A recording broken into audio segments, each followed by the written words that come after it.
Hello दोस्तों, क्या आपने कभी ऐसी हवेली के बारे में सुना है जो लोगों के जान की प्यासी हो? अगर नहीं सुना है तो चलिए मैं आपको कहानी की ओर ले जाता हूँ।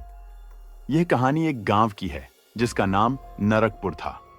यह गांव चारों ओर से घने जंगलों से घिरा हुआ था। गांव के किनारे एक पुरानी हवेली थी जिसे लोग शापित हवेली कहते थे। वहां जाने की हिम्मत किसी की नहीं होती थी।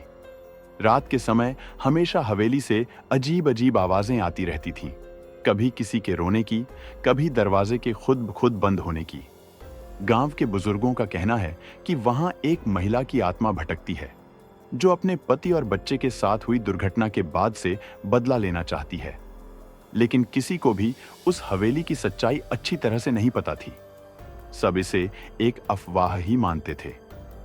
उसी गांव में एक राहुल नाम का लड़का रहता था। उसने अपने दोस्तों को चुनौती दी कि मैं उस हवेली के अंदर जाऊंगा और सच का पता लगाऊंगा। अगर किसी में हिम्मत है तो मेरे साथ चलो।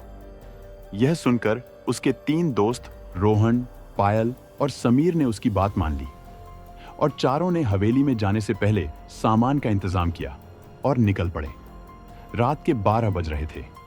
चारों ने अपने हाथों में दीपक लेकर हवेली के दरवाजे की ओर बढ़े। हवेली के गेट पर उन्होंने देखा कि लॉक लगा हुआ है और तभी अचानक से गेट के अंदर से एक डरावनी सी आवाज आई, जैसे कोई हंस रहा हो।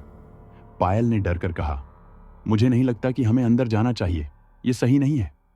चारों ने पायल को समझाया कि डरो मत। ये कहकर चारों ने अंदर जाने का प्लान बनाया। उन्होंने लॉक को किसी भी तरह तोड़ा और अंदर की ओर बढ़े। चारों को हवेली के अंदर का माहौल बहुत अजीब सा लग रहा था।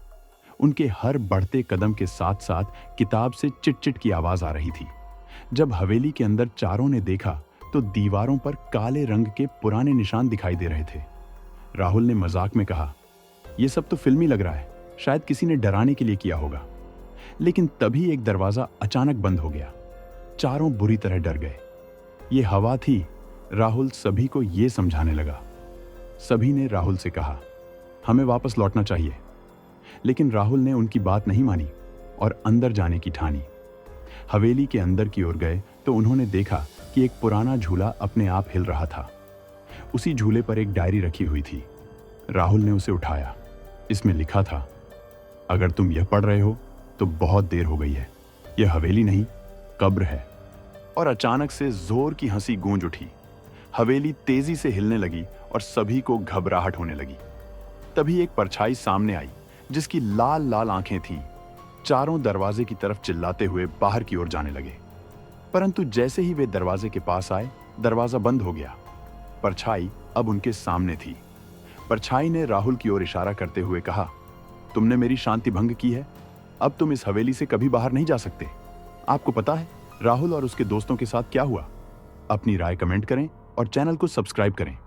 अगला पार्ट जल्द ही आ रहा है।